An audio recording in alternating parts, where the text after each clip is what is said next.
चलो। 19th century आते आते, 19th सेंचुरी मतलब 1800 से 1900 में हम लोग एंटर करते करते जो फोटोसिंथेसिस नाम का जो एक टर्म था ये बहुत एडॉप्ट हुआ। एडॉप्ट मतलब पहले तो लोगों ने यही जाना कि फोटोसिंथेसिस जैसी कोई चीज़ है। फिर उसके बाद जब एनर्जी का कॉन्सेप्ट आया, प्लांट में एनर्जी को चेंज और कन्वर्जन का कॉन्सेप्ट आया, ये सारी चीज़ें समय के साथ धीरे धीरे धीरे धीरे जुड़ती गई। और समय के साथ एक्सपेरिमेंट भी जो थे वो जुड़ते गए। ऐसा नहीं कि एक्सपेरिमेंट थम गए, एक्सपेरिमेंट भी समय के साथ क्या हुए, जुड़ते चले गए। और अब जो एक्सपेरिमेंट पहले फोटोसिंथेसिस के बेसिस पे था, वो एक्सपेरिमेंट अब एक एक रिएक्शन के बेसिस पे होना शुरू हो गया। मतलब कि फोटोसिंथेसिस को असेंबल किया जाने लगा कि photosynthesis is a whole process, but उसके अंदर ऐसी कौन कौन सी रिएक्शंस हैं जो काम कर रही हैं। इस टॉपिक को आगे बढ़ाने के पहले मैं बता दूं कि ट्रांसपोर्ट ऑफ वाटर और मिनरल्स जो आपका है, जो भी है, उसका वीडियोस मैंने ट्रांसपोर्ट इन प्लांट्स, ओके, जो चैप्टर है उसका वीडियो पूरा का पूरा जो 10 लेक्चर में ख़त्म हुआ था, वो सारा का सारा लेक्चर जो है वो अपलोड कर दिया गया। मतलब वो अब आपको एक प्लेलिस्ट पे मिल जाएगा। आप जाके लेक्चर 1, लेक्चर 2, लेक्चर 3, लेक्चर 4 आप बड़े आराम से देख सकते हो। आपको सारी चीज़ उसमें मिल जाएगी। सेम वही लेक्चर है, बस आगे के कुछ पोर्शंस को कट किया है, बाकी सब कुछ लाइव वाला ही है मैटर। तो अब आपके लिए थोड़ा सा इजी हो जाएगा। टॉपिक वाइज मैं सारे टॉपिक के अलग अलग नाम लिख दिए हैं, तो आप इजीली उसको देख सकते हैं। तो आपका एक चैप्टर वो कम्प्लीटली तैयार हो गया। ठीक है, 10 लेक्चर लगे थे उसमें, और आई थिंक ऐसे ही लेक्चर आपको फोटोसिंथेसिस में भी लगेंगे। तो बड़ी बड़ी यूनिट्स हैं यार, इसमें हम कंजस्ट नहीं कर सकते हैं, है ना। सभी को समझाने के लिए तो थोड़ा सा टाइम देना पड़ेगा। तो 19th सेंचुरी के बाद से क्या हुआ कि एक्सपेरिमेंट लगातार रिएक्शंस पे, गुड मॉर्निंग लक्ष्मी, लगातार रिएक्शंस पे एक्सपेरिमेंट होना शुरू हो गए। और जैसा कि मैंने कहा कि आपको सबसे पहले एक बेसिक कॉन्सेप्ट जो मैं अभी बताने वाला हूँ आपको, उसको अपने दिमाग में रखना है। बाकी आपका जो चीज़ें हो रहा है वो आपका तो चलेगा ही चलेगा। तो मैं बहुत ही एक बेसिक कॉन्सेप्ट आपके दिमाग में रखने वाला हूँ, उसको आप लोग ध्यान से समझ लेंगे। और इसको आप, पहली चीज़ आपको दिमाग में यही बना के रखना है, बाकी चीज़ हम पढ़ते चलेंगे। बाकी चीज़ों में ऐसी कोई भी खामी और कमी नहीं है। तो कंप्लीट एक फोटोसिंथेसिस का जो एक ओवरऑल जो एक एक्सप्लेनेशन होता है वो जानना बेहद ज़रूरी होता है। पहली चीज़ तो ये ध्यान में आप रख लो, ठीक है, ताकि आप जो है, पहली चीज़, द फर्स्ट वन इज़, जो मैंने बात बताया था आपको पहले भी मैं बता चुका हूँ, बाकी आज फिर से मैं थोड़ी सी बात आपको बता दूंगा। फोटोसिंथेसिस जो है वो बेसिकली आपका, सबसे पहले मैंने आपसे कहा कि ये भाई हो आपका कहाँ रहा है, दैट्स इज क्लोरोप्लास्ट। जैसा कि मैंने कहा कि क्लोरोप्लास्ट में आपके बेसिकली दो रीज़न आपके होते हैं। डबल लेयर मेम्ब्रेन ऑर्गेनेल होता है, और बाकी इसके अंदर दो रीज़न होते हैं। एक आपका ग्रेना होता है, और इंडिविजुअल को हम लोग जो है थाइलेक्वाइड कहते हैं। थाइलेक्वाइड को अगर हम लोग जूम करके देखते हैं तो थाइलेक्वाइड थोड़ा सा हमें बड़ा सा दिखाई देगा। इसमें एक ल्यूमेन होता है, और इसी ल्यूमेन के अंदर, इसी थाइलेक्वाइड के अंदर जो है आपकी एक रिएक्शन चलती है जिसको हम लोग कहते हैं लाइट रिएक्शन। तो फर्स्ट ऑफ ऑल आपको ये बात ध्यान में रख लेनी है कि फोटोसिंथेसिस जो है उसको दो स्टेजेस तो कंपलसरी है लगनी लगनी। एक है, पहला one, number one is a light reaction, and the second one is dark reaction. पहली चीज़ तो ये तो कंपलसरी है, इतना चीज़ तो लगना है। The first one is light reaction and second one is a dark reaction. अब देखो यहाँ पे मज़े की बात है, यहाँ पे देखो, लाइट रिएक्शन एक अलग टाइप की रिएक्शंस है। इसके प्रिकर्सर्स मॉलिक्यूल अलग है, मतलब रिएक्शन कराने के लिए जो मॉलिक्यूल हैं वो अलग है। डार्क रिएक्शन एक अलग चीज़ है। दोनों की टाइमिंग अलग होती है, दोनों के एनर्जी लेवल्स अलग होते हैं, दोनों में काफ़ी कुछ चीज़ें जो होती हैं वो अलग होती हैं। बट कंप्लीट फोटोसिंथेसिस के लिए, एक मिनट रुको जरा सा, कुछ स्पैम मैसेज आया हुआ है, डिलीट हो गया अपने आप, ठीक है। तो आप इस बात को ध्यान में रखेंगे कि कंप्लीट, जब आप एक बार कंप्लीट की बात करते हैं, कंप्लीट फोटोसिंथेसिस की, तो आपको दोनों इवेंट्स आपको पढ़ने पड़ते हैं। तो जितने आप पुराने आप देखेंगे 19th सेंचुरी के बाद से जितने भी एक्सपेरिमेंट्स हुए, चाहे फिर वो photolysis of water, Hill reaction, Emerson effect, ये सब लाइट रिएक्शन के टर्म में हुए। किसके टर्म में हुए? लाइट रिएक्शन के टर्म में हुए। एंड आफ्टर ऑल दैट बाद में जाकर के डार्क रिएक्शन के बारे में देखा गया, क्या क्या रिसर्चें हुई वो बाद में सामने आती हैं। But first of all light reactions को इवेंट बनाया गया, लाइट रिएक्शंस को बताया गया और कहा गया कि भैया इसमें क्या होता है कि वाटर मॉलिक्यूल का ब्रेकडाउन होता है in the presence of light, sunlights. और जब वाटर मॉलिक्यूल टूटता है तो ऑक्सीजन वहाँ से रिमूव होती है एंड हाइड्रोजन आयन रिमूव होता है, प्लस वहाँ से इलेक्ट्रॉन रिमूव होता है। प्रोटॉन एंड इलेक्ट्रॉन वहाँ से रिमूव होते हैं जब वाटर मॉलिक्यूल का ब्रेकडाउन होता है। लोग कहते हैं कि जो इलेक्ट्रॉन निकलते हैं वो 4 इलेक्ट्रॉन आपके जो होते हैं वो बेसिकली यहाँ से निकलते हैं। तो जाहिर तौर पे आपका जो हाइड्रोजन आयन है वो भी आपका निकलेगा और साथ में आपका ऑक्सीजन भी निकलेगा। तो ये बात आप ध्यान में रखेंगे। तो पहले रिएक्शन से इस बात को क्लियरली कर दिया गया कि भाई जो लाइट रिएक्शंस है, मैं नंबर ऑफ इलेक्ट्रॉन कैसे ट्रांसपोर्ट हो रहे हैं, क्या हो रहे हैं, वो एक अलग वीडियो सेगमेंट है, उसको अलग वीडियो सेगमेंट मेंशन करेंगे, वरना अभी आप यहाँ कंफ्यूज हो गए। लाइट रिएक्शन जो है, लाइट रिएक्शन बेसिकली हमारा इवेंट जो है वो मैंने कहा था कि 2 पिगमेंट सिस्टम पे रन करता है। इसके लिए जो मेन क्लोरोफिल मॉलिक्यूल की जो ज़रूरत है, जो मेन ग्रेना या थैलेक्वाइड की ज़रूरत है, थैलेक्वाइड इज़ व्हाट, थैलेक्वाइड में ही ये रिएक्शन क्यों हो रही है। अगर कोई आपसे पूछता है कि ये लाइट रिएक्शन स्ट्रोमा में क्यों नहीं हो जाती, तो यहाँ पे भी तो लाइट अच्छी मिल जाएगी ना इसको, सबसे पहले लाइट तो इसी पे आएगी। तो थैलेक्वाइड में लाइट रिएक्शन क्यों? जाहिर तौर पे थैलेक्वाइड के पास में कोई तो ऐसा चीज़ होगा जिसके कारण रिएक्शन यही हो रही है। Yes, the core molecule, the core molecule. अब वो क्लोरोफिल ए हो सकता है, वो कुछ भी हो सकता है।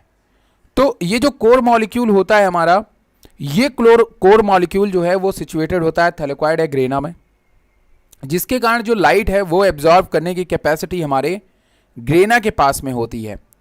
और ग्रेना जो है उस लाइट को एब्जॉर्ब करता है, वाटर का ब्रेकडाउन करता है और वाटर के ब्रेकडाउन के बाद में हाइड्रोजन आयन और इलेक्ट्रॉन की मदद से एटीपी जनरेट करता है।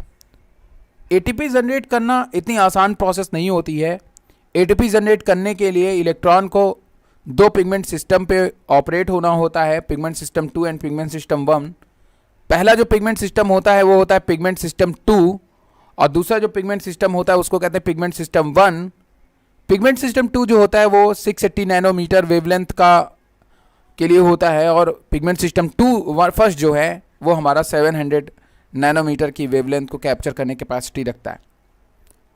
इलेक्ट्रॉन यहीं से मूव करते हैं, पिगमेंट सिस्टम 2 से पिगमेंट सिस्टम 1 तक जाते हैं, फिर पिगमेंट सिस्टम 1 से एटीपी जनरेट करने में मदद करते हैं, साथ में NADPH भी बनाने का काम करते हैं, जो कि ऑल्सो रिक्वायर फॉर स्ट्रोमा। क्योंकि स्ट्रोमा जो जोन होती है, स्ट्रोमा के अंदर हमारी चलती है डार्क रिएक्शंस, क्लोरोप्लास्ट के स्ट्रोमा में चलती है डार्क रिएक्शंस, जिसका काम होता है कार्बन डाइऑक्साइड का फिक्सेशन करना, केल्विन साइकिल को रन कराना। एंड द केल्विन साइकिल जो साइकिल होती है वो आपका 3 स्टेजेस में रन करती है। द फर्स्ट वन इज़ कल मैंने आपको बताया था, सेकेंड वन इज़ कल मैंने आपको बताया था, थर्ड वन इज़ कल मैंने आपको बताया था। तो जो भी एटीपी यहाँ से जनरेट हुई वो यहाँ पे आनी है। ये आपको सबसे पहली चीज़ तो दिमाग में बना लेनी है। अब हम आगे चलते हैं अपनी बुक की तरफ। ओके, ये मैंने कल का ही आपको रिवीजन करा दिया एक बार, ताकि आप भूलो मत। आपको भूले बिसरे गीत जैसे नहीं लगने चाहिए, आपको याद रहना चाहिए सारी चीज़ें, ताकि हम स्मूथली इस चीज़ को थोड़ा सा ख़त्म करने के लिए चलें। ठीक है, ओके। अब यहाँ पे देखो ध्यान से। By the middle of 19th century the key features of plant photosynthesis were known, namely that plant could use light energy to make carbohydrate. Plant जो थी वो लाइट एनर्जी को यूज़ करती थी, मतलब सनलाइट्स को यूज़ करती थी। जैसा कि मैंने कहा, एनर्जी का कुछ रूल होता है, नॉर डिस्ट्रॉयड नॉर क्रिएट, बस ट्रांसफॉर्म होता है। Transform one form to another form, ये आप सब लोग जानते हो, बेसिक सा रूल है। ये मुझे ही शायद कम आता हो, आप ही लोगों को ज़्यादा आता हो, ठीक है, तो इसलिए इसके मामले में ज़्यादा नहीं पढ़ते। इसमें आप लोग कुछ ज़्यादा ही तेज हो गए भाई, फिजिक्स पढ़ते हो आप लोग जो है ना, तो ऐसा मज़ा आ जाएगी आप लोगों को।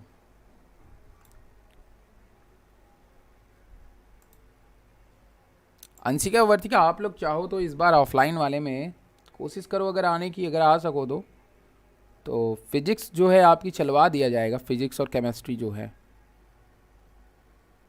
जल्दी ख़त्म करवाने की कोशिश मैं बात करूँगा अभिषेक सर से, तो मे बी अगर आप लोग आ सको तो। और जो भी बच्चे को फिजिक्स पढ़ना है वो आ कर के विज़िट कर सकता है। सोमवार से कोचिंग ऑफलाइन वाली खोली जा रही है, तो आइए ऑफलाइन विज़िट करिए। कटरा ब्रांच है।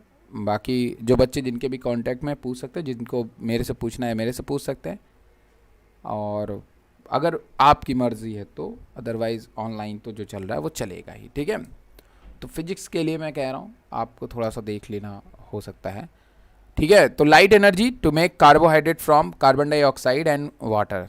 तो जो कार्बोहाइड्रेट है वो बेसिकली किससे बनता है, ये तो सिंपल सा रूल है भाई कि उसके लिए कार्बन डाइऑक्साइड की भी रिक्वायरमेंट होती है और साथ में उसके लिए आपको वाटर की भी रिक्वायरमेंट होती है। तो इन दोनों की रिक्वायरमेंट आपको होती ही होती है। The empirical equations represent the total process of photosynthesis for oxygen involving organism was then understood as। अगर हम लोग बात करें जितने भी हमारे ऑक्सीजन इवॉल्विंग एजेंट हैं, मतलब ऑर्गेनिज्म हैं, उनके अंदर बात की जा रही है कि उनके अंदर कैसी रिएक्शंस हमें देखने को मिलती है जो फोटोसिंथेसिस किया करते हैं, या ऑक्सीजन जिनको चाहिए उसके उनके लिए भी फोटोसिंथेसिस जो होता है वो प्रोसेस बहुत ही ज़्यादा इंपॉर्टेंट हो जाती है। क्योंकि भैया अगर फोटोसिंथेसिस नहीं होगी तो हम कहाँ सर्वाइव करने वाले। तो जो हम ऑक्सीजन लेते हैं वो ऑक्सीजन आती कहाँ से है। The main thing is that कि जो हम ऑक्सीजन कैरी करते हैं वो ऑक्सीजन आती कहाँ से है। वो ऑक्सीजन आती है, क्या वो ऑक्सीजन कार्बन डाइऑक्साइड से आती है या फिर वो ऑक्सीजन जो है वो वाटर मॉलिक्यूल से आती है। ये एक बड़ा सवाल था उस टाइम पे, और ये सवाल कई रिसर्च से जा कर के ये बात को क्लियरिफाई किया गया कि वो जो ऑक्सीजन है वो बेसिकली भाई मेरे H2O मॉलिक्यूल्स के थ्रू ही आती है। तो ये चीज़ आपको देखना था, क्योंकि अगर आप कहेंगे कि हाइड्रिला वाले प्लांट का एक्सपेरिमेंट, तो आप नहीं बता सकते ना, आप नहीं बता सकते हो, क्योंकि भाई प्लांट है, प्लांट के पास में कार्बन डाइऑक्साइड भी है यार उसके पास में, तो आप कैसे कह सकते हो कि वो जो बबल है वो क्या है क्या नहीं है, ठीक है, किससे आया है, वाटर से आया है या फिर प्लांट के अंदर जो कार्बन डाइऑक्साइड है उससे आया, आप नहीं बता सकते थे ना। तो कुल मिलाकर के बात ये हुई कि यहाँ पे जो कार्बन डाइऑक्साइड और जो वाटर मॉलिक्यूल है लाइट की प्रेजेंस में और क्लोरोफिल की प्रेजेंस में भाई वो CH2O प्लस ऑक्सीजन बनाता है। यहाँ पे CH2O जो है वो आपको कार्बोहाइड्रेट या फिर शुगर शो करता है, जो कि ग्लूकोज हो सकता है, 6 कार्बन का कोई भी आपका शुगर हो सकता है। यहाँ पे इन्होंने ये बात करी हुई है भाई। तो ये आप C6 पढ़ते हो कहीं पे, H12 पढ़ते हो, O6 पढ़ लेते हो कहीं पे, है ना। तो अलग अलग किताबों अपने अलग अलग तरीका लिखता है, आपका जो NCERT लिखता है वो बेस्ट लिखता है, ठीक है। चलो, A milestone contribution to understand of photosynthesis was that made up of microbiologist Cornelius Volney 1897 to 1985, who based on his study of purple and green bacteria। इन्होंने पर्पल और ग्रीन बैक्टीरिया के ऊपर एक स्टडी की जिससे कि demonstrated that photosynthesis is essential a light dependent reaction, जिससे कि इन्होंने इस बात को क्लैरिफाई किया कि भाई जो फोटोसिंथेसिस होता है ना वो बेसिकली एक लाइट डिपेंडेंट रिएक्शन है। तो इन साइंटिस्ट का नाम ध्यान में रखना कि कौन से साइंटिस्ट ऐसे थे जिन्होंने ये बात को प्रूव किया कि light dependent reaction, photosynthesis is light dependent reactions, की मतलब जो फोटोसिंथेसिस है वो एक लाइट डिपेंडेंट रिएक्शंस होती है, लाइट के ऊपर ही पूरा का पूरा वो फोकस होती है। अगर उसको लाइट नहीं मिलेगी तो वो क्या हो जाएगी, डेड हो जाएगी। और ये एक्सपेरिमेंट जो है ऑलरेडी बहुत दफ़े किया जा चुका था, बट जो आपके कॉर्नेलियस थे इन्होंने अपनी स्टडी को जो है एकदम से बताया, इन विच बेसिकली तब कोई लाइट रिएक्शन के बारे में नहीं जानता था, ठीक है ना। तो कि ये आने वाला था, ये आने वाला था क्योंकि इस रिएक्शंस को कोई ना कोई बताने वाला था कि भाई लाइट जो है उसकी क्या इंपॉर्टेंस है। इसलिए इनकी इंपॉर्टेंस भाई थोड़ी सी आपकी बढ़ जाती है। 1 मिनट रुके रहना, मैं इसको सबको इरेज कर दूं ताकि मेरा दिमाग इधर उधर न भटके, वरना खुराफाती करता रहता है। जितनी बातें समझा रहा हूं समझ में आ रहा है सबको? कुछ ऐसा जो छूट रहा हो बता देना हमको, ठीक है? कोई भी पॉइंट जो आपको न समझ में आ रहा हो एकदम अच्छे से बता देना। थोड़ा आज मेरे पीछे माइक वाइक भी बज रहा है तो थोड़ा सा मेरा दिमाग सुबह से, वैसे सुबह से मैं काम ही कर रहा था, सुबह से वही सब अपलोड कर रहा था, तो इसीलिए जो है इसको सही सेट कर देता हूँ मैं ताकि आपको थोड़ा सा सही दिखाई दे। ये क्या कर दिया?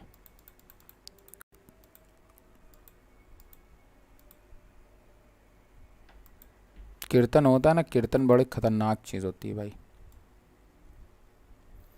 पूरे सर का बैंड बजा देती है। मैं रात से सुन रहा हूँ, मेरा दिमाग हिल चुका है और माइक मेरे ही तरफ करना है।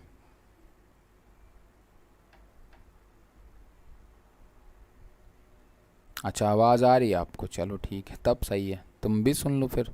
चलो ओके, तो light dependent reaction in which hydrogen from suitable oxidizable compound reduce carbon dioxide to carbohydrate। तो यहाँ पे आपको बोला गया है कि जो हाइड्रोजन होता है वो सुटेबल होता है ऑक्सीडाइजिंग या ऑक्सीडाइजेबल कंपाउंड के रूप में, जो कि कार्बन डाइऑक्साइड से कार्बोहाइड्रेट बनाने में काफ़ी ज़्यादा मदद करता है। तो यहाँ पे अगर आप रिएक्शंस को कुल मिलाकर के, आप अगर इक्वल रिएक्शंस को अगर आप देखेंगे तो रिएक्शंस के अंदर आपको दिखाई दे रहा है कि 2H2O की जगह पे इन्होंने ए रख दिया है। ओके ठीक है, प्लस कार्बन डाइऑक्साइड, और उसके बाद इन्होंने 2A कर दिया है। ओके, फिर उन्होंने CH2O कर दिया है, फिर उन्होंने वाटर मॉलिक्यूल कर दिया है।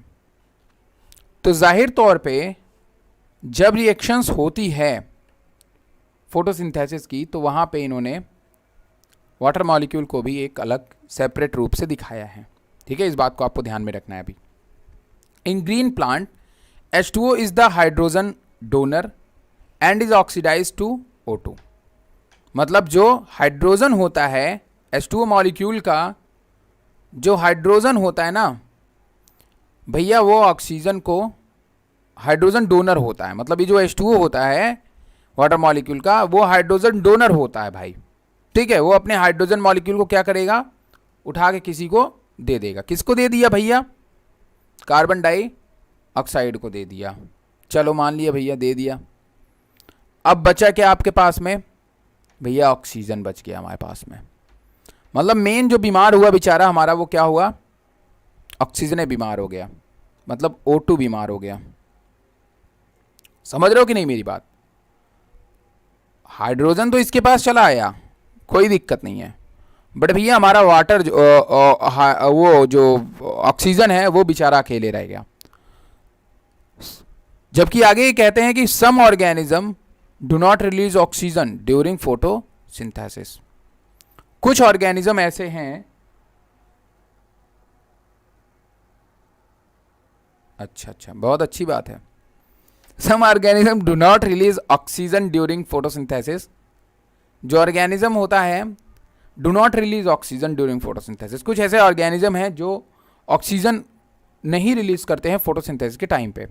अब ये इंटरेस्टिंग बात है भाई, वो तभी ऑक्सीजन नहीं रिलीज कर रहे होंगे जब उसके अंदर भाई हाइड्रोजन का ब्रेकडाउन ना हो रहा हो। when H2S instead is hydrogen donor for purple and green sulfur bacteria। जब हमने पर्पल और ग्रीन सल्फर बैक्टीरिया के अंदर देखा तो वहां पे हमें H2S दिखाई देता है, जो एक हाइड्रोजन डोनर होता है। जो क्या होता है? एक हाइड्रोजन डोनर होता है। तो हाइड्रोजन तो आराम से डोनेट कर देता है, बट बदले में ऑक्सीजन नहीं मिलता है। तो इस बात से ये क्या प्रूफ कर दिए? इस बात से भाई इस बात का प्रूफ हो गया है कि जो आपका ऑक्सीजन है वो आपका इससे रिलीज नहीं होगा। समझ रहे हो मैं जो कह रहा हूं? मेरी बात समझ रहे हो कि नहीं मेरी बात? पहले बताओ, ध्यान सुनना मेरी बात को। अभी थोड़ा कम समझ में आएगा, पर आएगा, धीरे धीरे आएगा।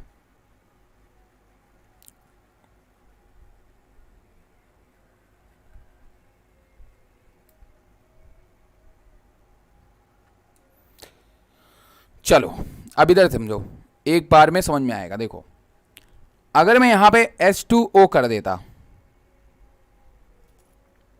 ठीक है, अगर मैं यहां पे H2O कर देता तो रिएक्शन के बाद क्या बनता बताओ? यहां पे 2O बन जाता, ठीक है, यहां पे कोई मतलब ही नहीं था, यहां पे कोई मतलब भी नहीं था, ठीक है, सब कुछ समझ में आ गया। तो ये आपका क्या है भाई? ऑक्सीजन है, ठीक है ना। बाद में ये बन जाता O2, या इसी को हम O2 बना लो भाई, ठीक है। बट सपोज करो कि अगर ये सल्फर होता, तो अगर ये H2 की जगह पे क्या होता, O की जगह पे क्या होता, सल्फर होता, तो व्हाट हैपेंड? तो यहां पे भी सल्फर होता। Is that clear? क्योंकि हाइड्रोजन डोनेट कर दिया जा रहा है तो बच क्या रहा है? दूसरा वाला मॉलिक्यूल। इस बात से क्लियर हुआ कि जो भी दूसरी रिएक्शन की तरफ जो ऑक्सीजन रिलीज हो रही थी, it's is a part of H2 and O, because in the green and sulphur bacteria oxygen not produce. क्यों? क्योंकि वहां ऑक्सीजन की जगह पे H2 के साथ में सल्फर बाइंड था, H2S बाइंड था। Hence inferred the oxygen evolve by green plant, क्योंकि जितने ही ग्रीन प्लांट हैं उनके अंदर ऑक्सीजन मौजूद होता है, बाहर निकलता है, ठीक है ना, बाहर निकलता है ग्रीन प्लांट में। और वो कहां से बाहर निकलता है? H2O मॉलिक्यूल से निकलता है, नॉट फॉर कार्बन डाइऑक्साइड। क्योंकि सबसे ज्यादा लोगों में यही ज्यादा कंफ्यूजन है। आज भी अगर आप लोगों से पूछोगे तो लोग यही जवाब देते हैं, भैया हम कार्बन डाइऑक्साइड लेते हैं, ऑक्सीजन बाहर निकालते हैं। अगर तुम बोलोगे कि भैया ये, अगर जो थोड़ी केमिस्ट्री जानता हो, पापा से मत पूछना, पापा को तो ये भी नहीं पता CO2 और ऑक्सीजन बैलेंस क्या, ये सब नहीं पता होगा। मेरे पापा को नहीं पता, आप पापा साइंस पढ़े होंगे तो भैया उनको पता होगा। मेरे पापा बिल्कुल साइंस नहीं पढ़े, वो BA वाले आदमी है, LLB वाले आदमी, तो और मतलब क्या ही LLB भी शायद वो नहीं किए होंगे अपने हिसाब से, पता नहीं क्या करते हैं क्या नहीं। बस आपको बस इतनी चीज़ समझना है कि कार्बन डाइऑक्साइड जो चीज़ है, ठीक है ना, ऑक्सीजन इन्वॉल्विंग वाले में, ये बस आपको ध्यान रखना कि ये जो ऑक्सीजन है ये कार्बन डाइऑक्साइड से तो नहीं आ रही है, ये किससे आ रही है? इससे आ रही है, ठीक है। ऐसा नहीं कि यही इनका एक एक्सपेरिमेंट था, बहुत सारे और साइंटिस्टों ने सेम चीज़ पे एक्सपेरिमेंट किया, बट इनका एक्सपेरिमेंट आपके समझने के लिए काफ़ी ज़्यादा सिंपल है। एस अगर वहाँ पे है तो ऑक्सीजन ना निकलता, और एस किस में होता है? ग्रीन सल्फर बैक्टीरिया में होता है भाई। तो उसमें भैया ऑक्सीजन इनको नहीं मिली, जबकि उसमें कार्बन डाइऑक्साइड तो थी ना। अगर कार्बन डाइऑक्साइड की ऑक्सीजन होती तो भाई ऑक्सीजन निकलती, बट वहां पे तो कार्बन डाइऑक्साइड की ऑक्सीजन थी ही नहीं। ऑक्सीजन कहाँ वाली होनी चाहिए थी? H2O के पास होनी चाहिए थी, H2 के पास होनी चाहिए थी तो मिलती। लेकिन भाई ये तो ग्रीन सल्फर में तो कार्बन डाइऑक्साइड था ना, लेकिन फिर भी ऑक्सीजन नहीं निकली। समझ रहे हो ना मेरी बात? तो ये बात आपने बात क्लियर हो गई कि भाई जो ग्रीन सल्फर बैक्टीरिया होता है या कोई भी जो भी ग्रीन प्लांट है वो ऑक्सीजन रिलीज करेगा, क्योंकि उसके पास में वाटर ब्रेकडाउन की पावर होती है, वाटर से ब्रेकडाउन हो जाता है और वो इवॉल्व कर सकता है ऑक्सीजन को, क्योंकि वो ऑक्सीजन को बाहर निकालता है। बट ग्रीन सल्फर बैक्टीरिया ऐसा नहीं कर सकते। हमें सारे बच्चे बताएंगे, सबको क्लियर हुआ? सभी बच्चे, एक एक बच्चा हमें एक टर्म बता दे भाई, इसमें कुछ है नहीं वैसे, बट आप फिर भी बता दो हमें। अंजलि जी, कोई भी कंफ्यूजन हो, अंजलि, अमीशा, सभी बच्चे हमको एकदम अच्छे से बताएंगे। अमीशा आप भी ज़रूर से, ठीक है। अगर 11th के बच्चे हों, आकृति वगैरह, तो वो भी बता सकते हैं, नहीं है तो कोई दिक्कत नहीं है।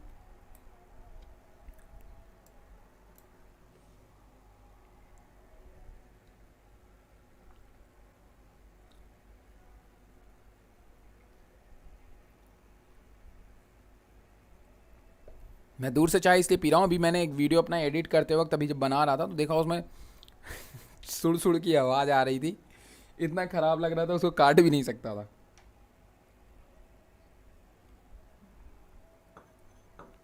Okay now, okay, this was later prove by using, जैसा कि मैंने कहा कि बहुत सारे आगे और भी एक्सपेरिमेंट हुए जिसने इस बात को प्रूव किया। तो यहाँ पे लिखा हुआ है this was later prove by using radio isotope technique. तो मैंने कहा नहीं, बहुत सारे एक्सपेरिमेंट हुए थे, केवल एक एक्सपेरिमेंट आप नहीं बोल सकते, बहुत सारे एक्सपेरिमेंट हुए थे। तो उसमें एक हुआ था भाई रेडियो आइसोटोप टेक्निक के द्वारा, तो ये चीज़ें हो गई थी। और उसके बाद फिर एक करेक्ट इक्वेशन दी गई, एक करेक्ट इक्वेशन जो आई वो आई ये। 6 water molecule, sorry 6 carbon dioxide molecule, 12 water molecule light की प्रेजेंस में ब्रेक करते हैं और हमें फाइनली ये जा कर के मिल जाता है। मतलब तब जा कर के हमें एक ग्लूकोज का मॉलिक्यूल मिलता है। लुक एट दिस, ये बहुत इंपॉर्टेंट चीज़ है जो आपको ध्यान में रखनी है। भले ये रिएक्शन आपकी एक बार में, लाइट रिएक्शन एक बार में हो जाती है, बट डार्क रिएक्शन कई दफ़े रन करती है। आपको ये बात पहली चीज़ तो ध्यान में रख लेनी है। ये बात आपको सच्चाई से मैं आपको रूबरू करा देता हूँ कि लाइट रिएक्शन एक बार हो सकती है,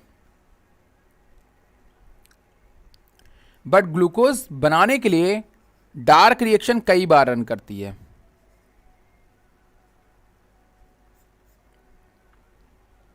अब कहोगे सर ये क्या आप बोल रहे हैं सर, ये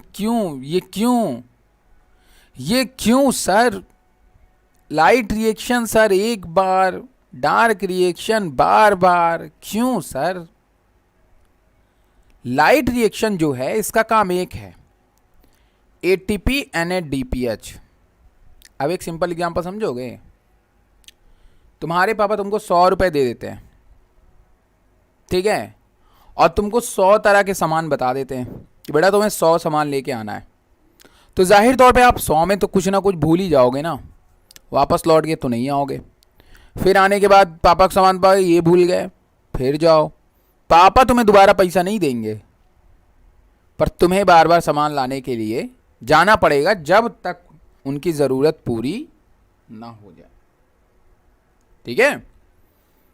देखो मेरा सेंस आपको कंफ्यूज करना नहीं है, मेरा सेंस आपको एकदम अभी आपको थोड़ा सा आफत होगी, बट जब आप फोटोसिंथेसिस के कोर जगह पे पहुंचेंगे तो वहाँ वो स्मूथ हो जाएगा। मतलब जो कठिन जगह होगा वही स्मूथ हो जाएगा। अब इस चीज़ को, कॉन्सेप्ट को बहुत ध्यान समझो मेरी बात को। Light reaction is a process, इतनी बार लाइट रिएक्शन का नाम लूंगा कि याद हो जाएगा। There are 2 different types of cycles takes place। अरे यार मैं आधी इंग्लिश इधर भूल जाता हूँ आधी उधर, अब इंग्लिश नहीं बोलूंगा। चलो, लाइट रिएक्शन में 2 डिफरेंट जगह पे, 2 डिफरेंट, पर नहीं बोलूंगा तो काम भी नहीं बनेगा। 2 डिफरेंट पोजीशन पे, 2 डिफरेंट जगह पे आपकी 2 डिफरेंट टाइप्स की रिएक्शंस होती हैं। एक आपकी होती है नॉन साइक्लिक, अभी आगे आप पढ़ोगे, और एक आपकी होती है साइक्लिक। अब लुक एट दिस, अब इसको बहुत ध्यान देंगे ना। मैंने कहा कि लाइट रिएक्शन में 2 पिगमेंट सिस्टम होते हैं, it's a pigment system second and the pigment system first.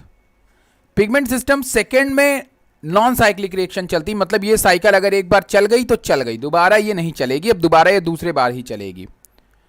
But pigment system first जो है वो आपकी कई बार साइकिल रन करती है। अगर यहाँ पे ATP की रिक्वायरमेंट बार बार ज़्यादा पड़ रही है तो ये बार बार इस साइकिल को रिपीट कर करके ATP जनरेट करती रहेगी, NADPH बनाती रहेगी, ताकि डार्क रिएक्शन को ATP की ज़रूरत कभी कम ना पड़े। अब कहोगे सर ठीक है, बट उसमें ये कहाँ प्रूफ हो रही है बात कि डार्क रिएक्शन बार बार चलती है साइकिल? तो भाई मैंने आपको ये एक बात बताई हुई थी, इसीलिए मैं कहता हूं हर एक चीज़ बहुत ज़रूरी होता है। ठीक है, हर एक टर्म बहुत ज़रूरी होता है। डार्क रिएक्शन जो होता है, कई किताब ये दावा करती हैं, देखो मेरी बात बहुत ध्यान सुनना, कई किताब ये दावा करती हैं, हो सकता है NCERT भी ये दावा कर रही हो कि भाई डार्क रिएक्शन एक बार चली और पूरा ग्लूकोज मॉलिक्यूल बना लिया, पर ऐसा नहीं होता है। डार्क रिएक्शन एक ग्लूकोज मॉलिक्यूल को एक बार में नहीं बना सकती है। कभी भी डार्क रिएक्शन में ग्लूकोज डायरेक्टली नहीं बनता है कि आपने ऐसा एक साइकिल चलाई और डायरेक्ट ग्लूकोज बन गया, नहीं। ग्लिसरॉल G3P बनता है। क्या बनता है? G3P बनता है। इसका पूरा नाम आपको कल होमवर्क के रूप में बता के आना है। ग्लिसरॉल्डिहाइड 3 फॉस्फेट मत बता देना, G3P का पूरा नाम आपको बताना है कि क्या होता है। अगर आपको पता है तो आप हमें बताएंगे, ठीक है। तो डार्क रिएक्शन में जो बनता है प्रोडक्ट वो बनता है G3P, और जब यही G3P मॉलिक्यूल आपस में जुड़ते हैं तो बनता है ग्लूकोज। तो आपको इसको बताना है, ठीक है ना, समझ रहे हो कि नहीं मेरी बात। और इसी से जो है हमारा ग्लूकोज बन के आपका तैयार होगा। समझो पहले मेरी बात, अब ध्यान समझो। मैंने आपसे एक चीज कहा हुआ था कि डार्क रिएक्शन एक ऐसी प्रोसेस होती है जिसके अंदर, अभी मैंने हाल ही में आपको एक वीडियो सेंड किया था डार्क रिएक्शन का, मैंने ये कहा हुआ था कि डार्क रिएक्शन एक ऐसी प्रोसेस होती है जिसके अंदर 3 तरह के टर्म्स यूज किए जाते हैं। जैसे the first is a carboxylation, second one is, बताओ भाई, reduction, and the third one is regeneration. Okay, carboxylation, reduction and the regeneration. Carboxylation में जो होता है, एटमॉस्फेयर से आने वाली जो कार्बन डाइऑक्साइड होती है ना,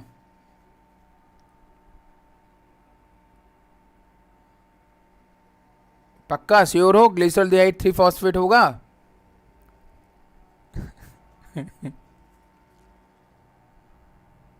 नहीं तनु ना, वो तो पीजीए हो गया ना, पीजीए, वो नहीं होगा। श्योर हो लो भाई, ग्लिसरॉल्डिहाइड 3 फॉस्फेट, ठीक है। चलो अगर श्योर हो तो फिर कोई दिक्कत ही नहीं है। तो समझ रहे हो ना मेरी बात। तो ग्लूकोज कभी डायरेक्ट नहीं बनती है डार्क रिएक्शन से, पहले वो G3P में कन्वर्ट होते फिर उसके बाद। अब यहां पे ध्यान सुनो,